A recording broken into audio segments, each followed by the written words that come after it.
राजकुमारी के रूप यौवन पर आसक्त हो दैत्य दंभिकासुर उसे अपनी गुफा में उठा ले जाता है। राजकुमारी चंद्रकला का रो रो कर बुरा हाल था। उस बेचारी की तो किस्मत ही खोटी थी। कितने सालों तक वो उस नाग के चंगुल में फंसी रही। कुछ ही दिन पहले नाग से आजाद हुई थी। सोचा अब जिंदगी अच्छे से गुजरेगी, पर अब दैत्य दंभिकासुर ने उसे अपनी गुफा में ला पटका। न तो उसके आंसू रुकने का नाम ले रहे थे और न वो किस्मत को कोसने से।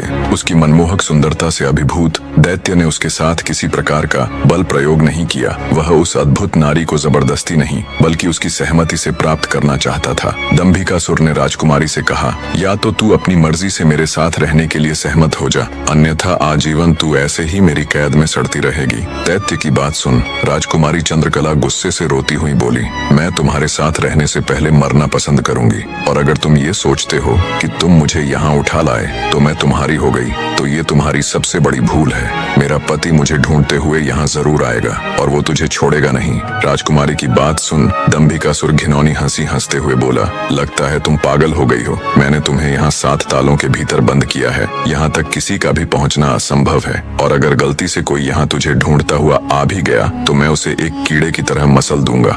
ये तो तेरी सूरत मुझे भा गई, वरना अब तक तू भी कब की ऊपर जा चुकी होती। तेरी भलाई इसी में है कि तू स्वेच्छा से मेरी बात मान जा, वरना अंजाम बहुत बुरा होगा। इतनी बात कह दंभिकासुर वहाँ से चला गया। उधर जब मेले से दंभिकासुर राजकुमारी को उठाकर ले गया था तो लखन की भाभी बेचारी बेबस और लाचार सी बस उसे देखती रह गई। बहते अश्रुओं के साथ वो घर जाती है और सारा किस्सा लखन को कह सुनाती है। भाभी की बात सुन लखन के पैरों नीचे से जमीन सरक जाती है।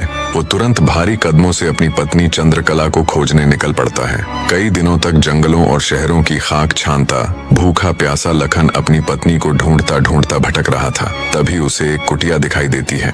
थका हारा लखन जब कुटिया के अंदर जाता है तो उसे अंदर एक साधु बाबा दिखाई देते हैं। लखन उनको प्रणाम कर वहीं बैठ जाता है। लखन की हालत देख महात्मा जी ने पहले उसे अच्छे से जलपान कराया और फिर बोले, बेटा तुम कौन हो और यहाँ जंगलों में क्यों भटक रहे हो। तब लखन महात्मा जी को अपनी सारी व्यथा कह सुनाता है। लखन की सारी दास्तान सुन महात्मा जी बोले, बेटा तुम जिस राक्षस की बात कर रहे हो उसका नाम दैत्य दंभिकासुर है। वो जहाँ भी जाता है तबाही मचा देता है। आज तक उसे कोई भी परास्त नहीं कर पाया। जिसने भी उससे मुकाबला करने की कोशिश की वो पत्थर का बन गया। इसलिए मेरी सलाह मानो और वापस अपने घर लौट जाओ, इसी में तुम्हारी भलाई है। उसके पीछे जाकर क्यों अपने प्राण गंवाते हो। साधु की बात सुन क्षण भर के लिए लखन सन्न रह जाता है। थोड़ी देर बाद धड़कते दिल के साथ उठकर वो महात्मा जी के चरण पकड़ लेता है। उसकी आंखों में डर और साहस के मिश्रित भाव थे। बने रहे।